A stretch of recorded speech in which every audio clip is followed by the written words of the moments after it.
Assalamualaikum warahmatullahi wabarakatuh. Salam sejahtera bagi kita semuanya. Masih dengan saya, Mr. Wahid Nugroho dari Rumah Cerdas Bahasa Inggris.com, belajar bahasa Inggris dan TOEFL dari nol.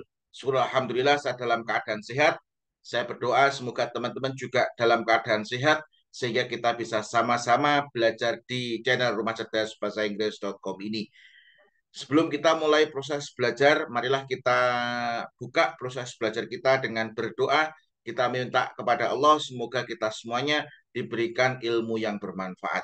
Bismillahirrahmanirrahim. Allahumma razukna fahman nabiyyin wa hifdal mursalin wa ilhamal malaikatil muqarrabin. Rabbi zidna ilman nafi'a wa razukna fahma wa ja'alna min ibadika solihin. Amin ya robbal alamin. Oke. Dalam kesempatan kali ini kita akan membedah latihan-latihan yang ada dalam TOEFL. Nah, di sini saya mengambil atau membedah dari bukunya Longman. Kenapa Longman? Karena saya melihat Longman ini teknik untuk membuat soalnya itu menarik ya, menarik, dan kita perlu mengetahui pola-pola yang ada dalam TOEFL. Sebelumnya saya share screen dulu. Oke, saya share screen. Ini kita akan membedah soal contoh soal yang ada dalam Longman. Oke, sebelum saya membedah soal dalam Longman, perlu saya informasikan pada teman-teman bahwasanya di Rumah Cerdas Bahasa Inggris akan diadakan simulasi tes TOEFL, dan itu tidak hanya simulasi saja, tapi juga nanti akan saya bedah cara cepatnya. Jadi nanti kita akan adakan simulasi. Jadi ada simulasi dulu, nanti ada 2 jam. 2 jam biasanya saya akan adakan simulasi tes itu biasanya setiap hari Sabtu. Sabtu jam 16, eh sebentar, 15.30 sampai apa? Sampai setengah 6. Setengah 6 itu berarti berapa? 17.30. Jadi nanti setiap hari Sabtu jam setengah 4 sampai setengah 6 kita adakan simulasi, dan di hari Minggu, lah minggunya itu jam jam setengah 9, jadi jam setengah 9 atau jam 8.30 sampai 11.30 kita akan adakan bedah TOEFL-nya. Jadi nanti akan saya bedah cara cepatnya bagaimana. Jadi Anda ikut simulasi dulu hari Sabtunya, nanti hari Minggu kita akan bedah cara cepatnya bagaimana supaya Anda bisa langsung mengerjakan pola-pola yang ada dalam TOEFL. Ini sangat penting sebelum Anda mengikuti tes resmi ITP dari TOEFL. Kenapa? Karena tes ITP itu mahal. Saran saya Anda ikut simulasi 1 kali, 2 kali, 3 kali, plus bedah TOEFL-nya. Nanti setelah 3 kali Anda mengetahui skor Anda berapa, Anda baru tes resmi dari TOEFL, dari TOEFL ITP ya. Nah, kemudian nanti pembahasannya kita menggunakan live Zoom.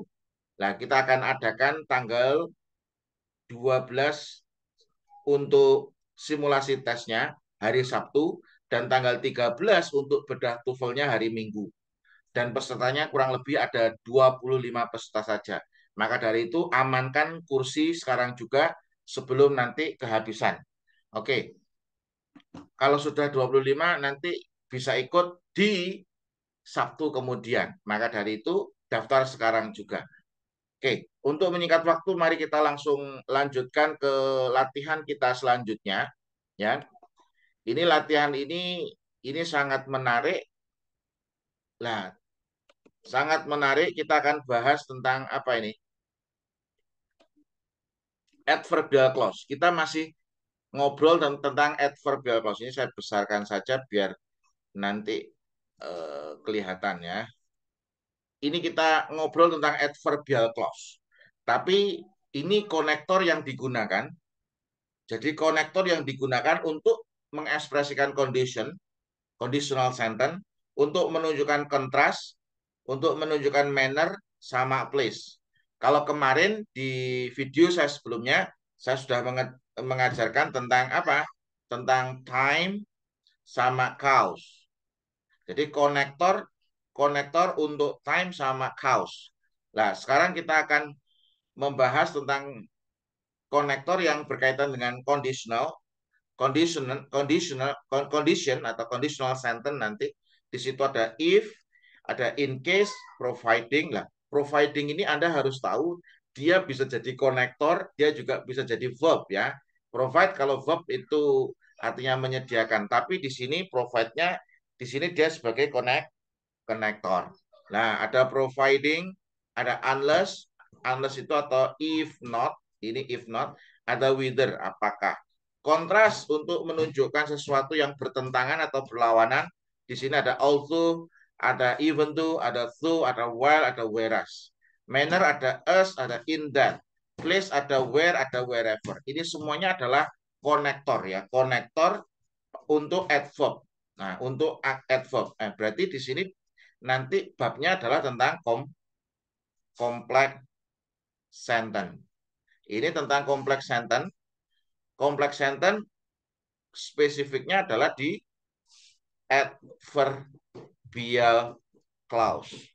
Ini adalah kompleks sentence untuk adverbial clause.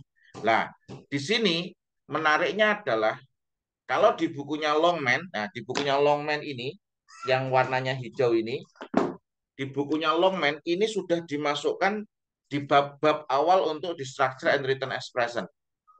Padahal ini levelnya tingkat bahasa Inggrisnya itu sangat sangat sulit atau levelnya tinggi. Maka dari itu biasanya kalau teman-teman buka bukunya Longman di awal-awal kalau basic bahasa Inggrisnya masih lemah, kebanyakan mereka putus asa, baru buka 1 halaman 2 halaman sudah nggak paham. Maka dari itu terobosan yang saya buat adalah konsep belajar TOEFL dari nol. Ini kalau di buku ini babnya adalah bab terakhir tentang clause. Karena tentang clause itu adalah materi saya dulu waktu belajar English akademik waktu di S2. Oke, mari kita lanjutkan. Mana pulpennya tadi? Pulpennya ketelesut ini. Oke, kita lanjutkan ya. Yang perlu teman-teman ketahui, konsepnya sama, tapi cuma ini nanti penggunaannya beda. Ini penggunaannya untuk condition, contrast, manner, sama place. Tapi konsepnya sama, seperti yang saya ajarkan di video sebelumnya. Bahwasanya apabila konektor berada di akhir, di sini, berarti tidak ada koma. Tapi kalau konektor berada di depan, wajib ada koma.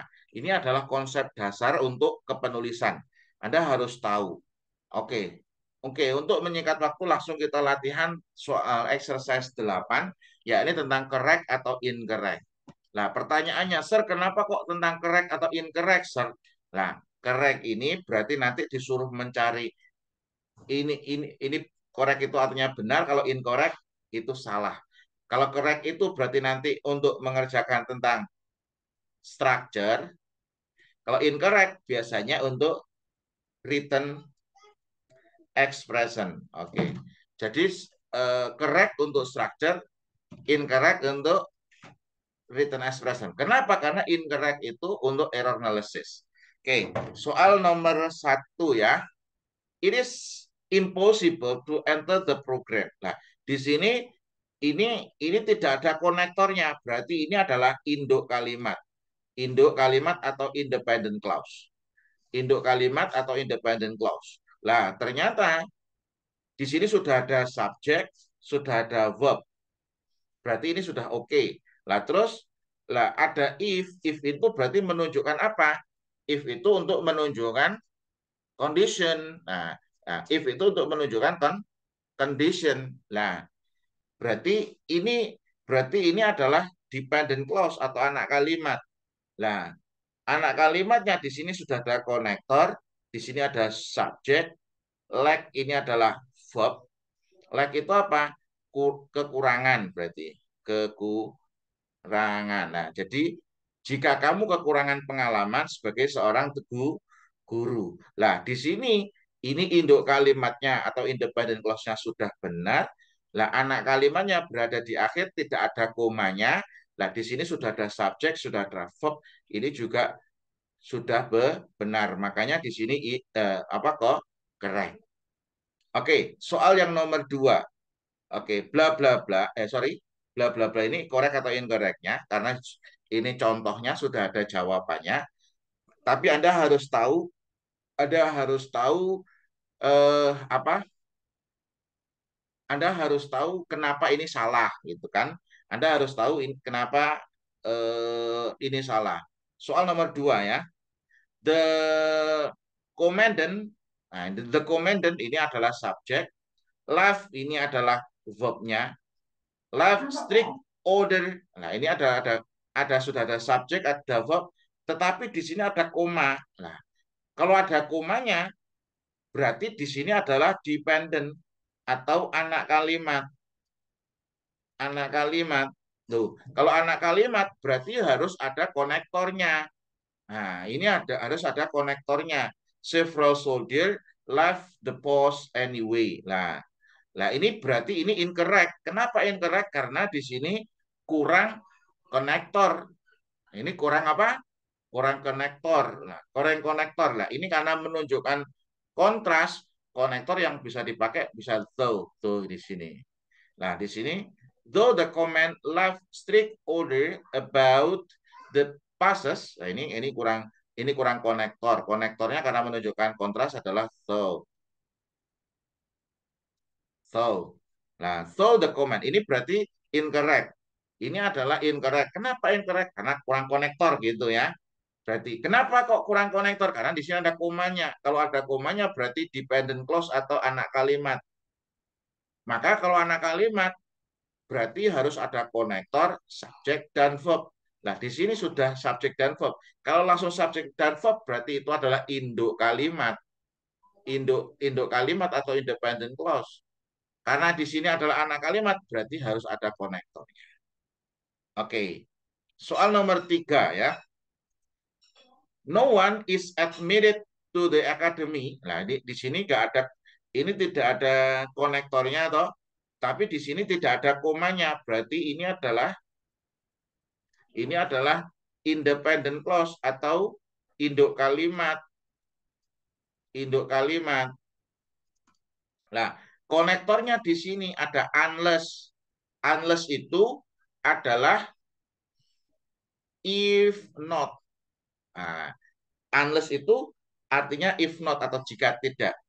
Tak seorang pun dianggap atau diakui to the academy unless he or she. Nah, ini incorrect ini. Kenapa? Karena di sini kurang tidak ada verbnya. Ini bisa he or she. Ini bisa apa?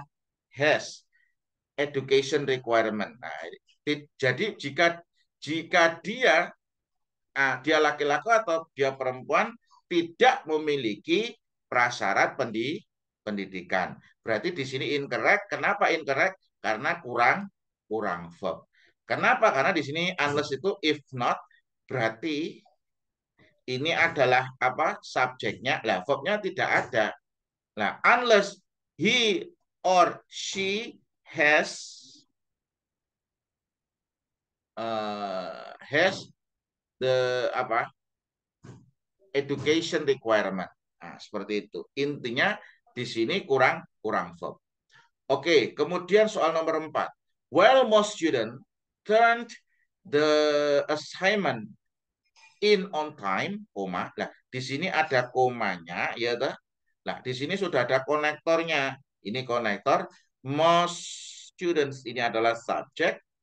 Turn ini adalah verb. The assignment adalah objek. Turn in itu artinya apa? Submit atau mengumpulkan. Turn in on time. Nah, ini ada komanya. Ini berarti ini adalah apa? Dependent clause. Ini sudah oke, nggak masalah. Nah, a few asked for an extension. Nah, di sini a few beberapa, a few ini adalah subjeknya, as adalah verbnya, for an extension. Nah, ini sudah ada subjek, ada verbnya. Berarti ini adalah induk kalimat atau independent. Ini berarti correct. Nomor 4 berarti correct. Kenapa? Karena sudah lengkap nih gitu. Jadi anak kalimatnya berada di depan. Anak kalimat itu ada konektor subjek dan verb. Nah, di sini karena di depan ada komanya, a few ini adalah subjek, as-nya adalah verb, itu induk kalimat atau independent clause berarti correct. Soal nomor 5 ya. I will take you. Nah, I will take you ini ada I subject, will take adalah verb, you-nya objek, ini berarti independent clause. Ada wherever, wherever ini adalah konektor. Need to go, nah, ini ada langsung need ini adalah verb. Berarti ini salah nomor 5 ini incorrect. Kenapa? Karena setelah konektor langsung verb. Ini berarti ini kurang subjek ini. Ini berarti kurang subjek. Berarti mungkin bisa jadi you. I will take you wherever you need to go to complete the registration procedures. Saya akan mengantarmu kemanapun kamu butuh pergi untuk melengkapi prosedur pendaftaran. Nah, di sini yang nomor 5 ini incorrect. Kenapa incorrect? Karena kurang subjek. Oke, gitu ya. Semoga bisa mencerahkan Anda ya. Kemudian soal nomor 6. I will wait here in the airport with you. Nah, di sini ada I-nya subjek. Will wait adalah verb, here at verb. The airport with you ini berarti ini tidak ada konektornya dan tidak ada komanya. Berarti ini adalah independent clause atau induk kalimat. Ini sudah oke, nggak masalah. Nah, whether ini adalah konektor. The plane ini adalah subjek. Live di sini adalah verb. Berarti ini adalah dependent clause atau anak kalimat. Anak kalimat berarti ini adalah correct. Nomor 6 correct. Oke. Kemudian soal nomor 7 ya. Soal nomor 7. Oke, kita langsung lanjutkan nomor 7. Providing. Nah, providing di sini adalah sebagai konektor. The envelope ini adalah subjek. Is postmarked. Ini adalah verbnya. By this Friday. Nah, di sini ada komanya, yaitu ini ada komanya, sudah ada konektor subjek dan verb. Ini berarti ini adalah dependent clause atau anak kalimat. Ini sudah oke. Yang kedua, your application ini adalah subjek, still acceptable. Lah, ini acceptable ini adjektif. Berarti ini incorrect ini. Kenapa? Karena kurang verb. Your application. Nah, ini berarti kurang verb ini. Harusnya apa? Harusnya mungkin bisa jadi is ya. Your application is still acceptable. Lah, di sini acceptable ini acceptable itu adjektif. Berarti di sini kurang verbnya ya, kurang verbnya. Verbnya berarti butuh linking verb yaitu is ya. Berarti providing the envelope is postmarked by this Friday, your application is still acceptable. Berarti di situ kurang is-nya. Oke. Kemudian soal nomor 8. As the nurse already explained. Oke. Ini ada as, ini adalah konektor. As itu konektor. Kok nggak percaya? Ini ada as kan ini. As ini kan konektor toh. Nah, itu. Ini alangkah baiknya. Ini Anda bisa print. Kemudian setelah Anda print, Anda oret-oret seperti saya cara menganalisisnya. Supaya Anda bisa mengetahui, oh ini independent clause, ini dependent clause. Nah, jadi us ini adalah konektor, the nurse ini adalah subjek, already explain ini adalah verb. Nah, ini yang nomor 8 incorrect. Kenapa incorrect? Di sini sudah ada konektor, sudah ada subjek, sudah ada verb. Ini kurangnya apa, Sir? Kurang koma ini. Jadi kalau dalam bahasa Inggris resmi seperti yang ada di TOEFL, kalau kurang koma itu juga salah gitu kan. All visitors ini adalah subjek, must leave, ini adalah verb-nya. Berarti di sini incorrect nomor 8. Kenapa? Karena kurang koma tok salah dalam TOEFL itu. Oke. Kemudian soal nomor 8. This exam will be more difficult than usual in that it covers 2 chapters instead of 1. Nah, di sini ini this exam ini subjek will be more difficult. Will be ini verb-nya. Ini linking verb berarti kan ini will be. More difficult ini adalah komparatif ya. Than usual. Nah, di sini sudah ada subjek, sudah ada verb yang berupa linking verb. Berarti ini nggak ada konektornya. Ini berarti adalah induk kalimat atau independent clause. Nah, ini adalah independent clause. Nah, kemudian di sini in that ini adalah konektor.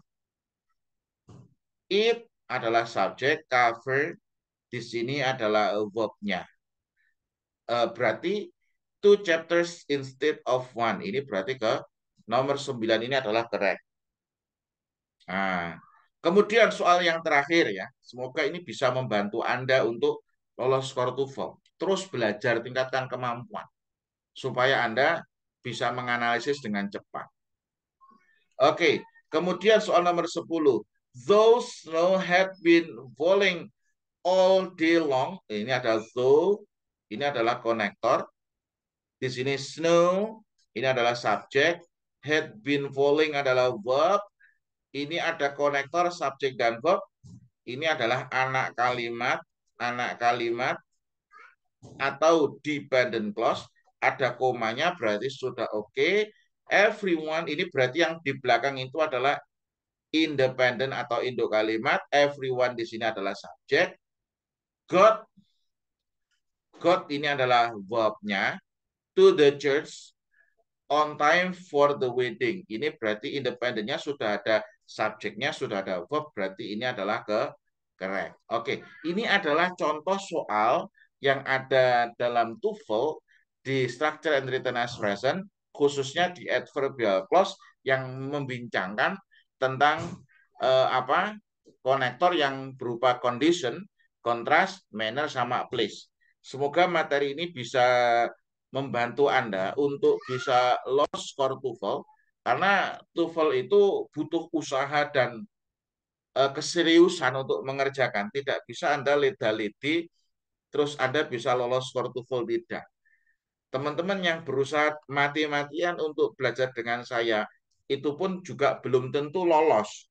Tapi mereka semakin paham, semakin ngerti. Tingkat pemahaman mereka meningkat setelah belajar dari buku konsep belajar TOEFL dari nol ini. Jadi ini adalah buku satu-satunya yang ada di Indonesia yang mengajarkan TOEFL dari nol, yang diajarkan secara sistematis, yang disertai dengan video pembelajaran. Ini lebih dari berapa? 200 video pembelajaran ini. Nah, di sini nanti cara belajarnya bagaimana?